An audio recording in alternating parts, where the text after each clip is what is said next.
Hey, what's your name? My name is James. Can I order a pepperoni pizza, please? Yeah, sure. Hey, what pizza does this look like?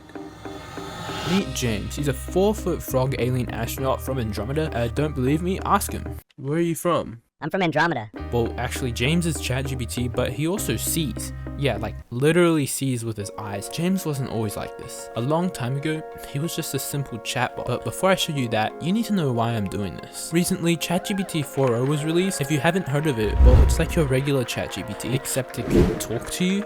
Hey, how's it going? Hey there, it's going great. How about you? Yeah, they literally made Jarvis real. And that got me thinking, what if you could have these in a video game where you can engage in deep conversations with characters and know their story? And not just that, what if it was in virtual reality where you can fully immerse yourself even more with the characters you talk to? What? They've already done that with Skyrim like a year ago? Well, that's true, but Skyrim NPCs are like blind. They can't see the world around them. But this time, we're going to be using OpenAI's vision model, which we'll be able to see. How would that be practical in the video game, you may ask? Well, I'm not too sure, but it's cool. So in order to do this, we need to use the ChatGPT API. An API is simply a way to connect to a different service to retrieve information. Basically, I connect the GPT-4o's API through the internet and ask it a question. Then it responds back and sends a message and it comes into Unreal Engine. If you don't understand, it doesn't really matter. I basically got ChatGPT to work inside the game and I added it to my new friend, James.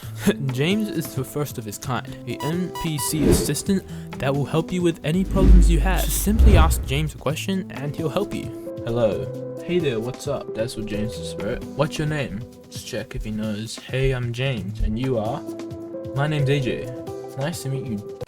Day job. Okay, well, James is kind of an idiot. I can't blame him though because he's blind, deaf, paralyzed, and forced to answer questions against his free will. So let's make it so he can talk to James and he'll respond. To make this work, I use 3 different AI models. First, voice recognition to turn my voice into text. Then I input that into ChatGPT with a custom role. Custom role tells what the GPT is supposed to act like. So I can tell it to act like a professional businessman, or what we'll be doing is telling it to act like an alien ordering pizza in my Pizza Hut VR game. But we can also try out a whole bunch of other things, like say making it angry. Then I use text-to-speech to make James respond. And let's choose a voice for James. So we got a couple of voice options. Let's try Alloy. In the east and sets in the west. This simple fact has been observed by humans for thousands of years. Interesting. The park has a beautiful pond with ducks and swans. That's nice. Alright, let's go to Fable. The library is a quiet and peaceful place where people go It to is. read, study, and learn. Let's try Oinks. The train chugged along the tracks, carrying passengers to their destinations. Alright. Okay, nice. In the kitchen, the aroma of freshly baked bread filled the air. The beach was a popular spot on a hot summer day. It's crazy to think that just a couple years ago, text-to-speech, it wasn't that good. So we got this, Thousands of years. The sun rises in the east and sets in the west. and this is, The sun rises in the east and sets in the west. that is a lot more robotic. So that's kind of crazy how far that's come. I decided to go with Onyx voice for James, and after implementing those 3 models, James is finally cured from no speaking. And I also gave him animation to talk. Hello. Hello, how can I assist you today? Wow, that's actually really good. What's your name? Hello, my name is James. How can I help you today? So that's pretty cool. We got him working. It's pretty cool talking animation. Let's try and make James super sad. You're always sad and depressed. Hello. Hey there. Sometimes just saying hello feels like a brief touch of warmth in a cold world, you know? Oh, But then damn. it fades, just like everything else. What's your name? I'm James. Names don't hold much meaning when all they echo are memories of those who left. It's strange how a simple word can carry so much weight, so much absence. Who left you? Everyone seems to leave eventually, don't they? The first was my father. Oh man. He left when I was just a boy, chasing some impossible This is dream, or really maybe just sad. running from the ghosts of his own regrets. I'm sorry. Thank you. My father, his leaving was just the first crack in a foundation that never quite I mended. see. Then there was Sarah. We grew Sarah? up together, side by side, sharing dreams and whispers. What happened to Sarah? Sarah and I had plans to leave our small town to chase the dreams we scribbled in notebooks and whispered about under starlit skies, but then she got sick. Oh my It god. was sudden and relentless. I watched the light in her eyes fade. She tried to stay strong for both our sakes, but the disease was stronger. So James got really depressed. How about we just make him really angry? Hey James, you are always angry and always annoyed. Hello. What do you want? Can't you see I'm busy being infinitely more impressive than you? That's not very kind. Speak up, because I don't have all day to waste on whatever trivial nonsense you're bringing my way. That's very mean. Mean? Well, reality isn't a cozy bedtime story, is it? Jeez. If you can't handle some straightforward honesty, Oh my then god. maybe you should find a corner to cry in. That's crazy. What's your name? Name's James. Not that it should matter to you, but there you have it. Now that we've gone through the pleasantries, can we get to the point? I don't have time to babysit your feelings. Tell me a joke. A joke? Fine. What does it matter to you? Here goes. Why don't scientists trust atoms? Because Why? they make up everything. Just like you, wasting my wow. time with pointless That's- requests.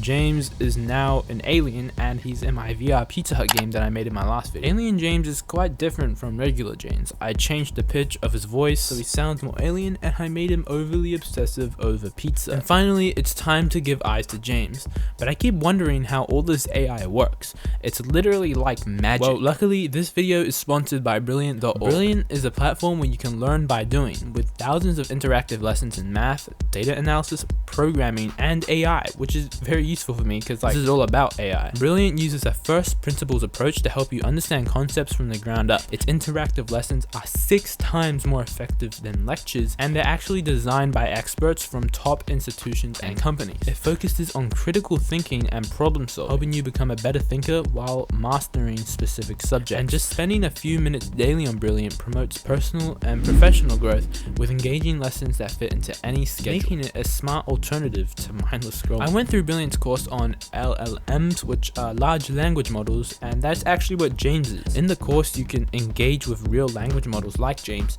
to see how they build vocabulary and select words. You can also discover the impact of the training data by comparing models trained on various things like Taylor Swift lyrics, cookbooks, or tech terms and conditions. Or you can learn how to tune a large language model for various outputs, from poetry to cover letters. So go try it out at brilliant.org/AJ08Coder to get a free 30-day trial.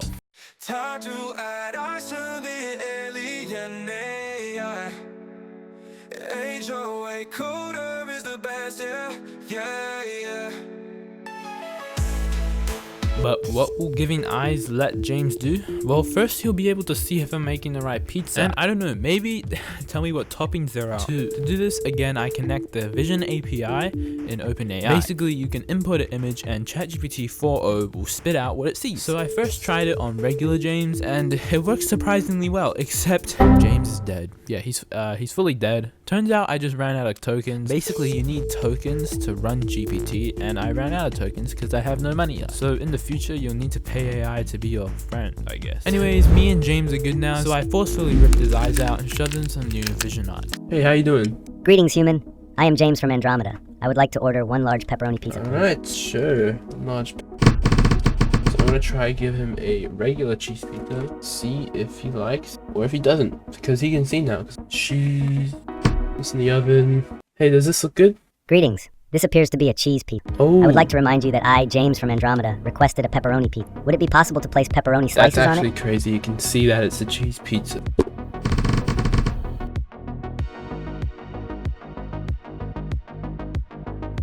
Hey, what pizza does this look like? This looks like a pizza with mushrooms, olives, and pepperoni. Is it from Pizza Hut? Wow. It actually knows what it looks like. This AI is getting really good, and I know what some of you may be thinking. Will we ever see AI live alongside us in these virtual worlds? Well, after doing this experiment and thinking about it throughout, I do believe that someday we will be able to live alongside our AI counterparts and talk to them like humans, be friends with them, and even if it does cost money. But what do you think, James? I agree.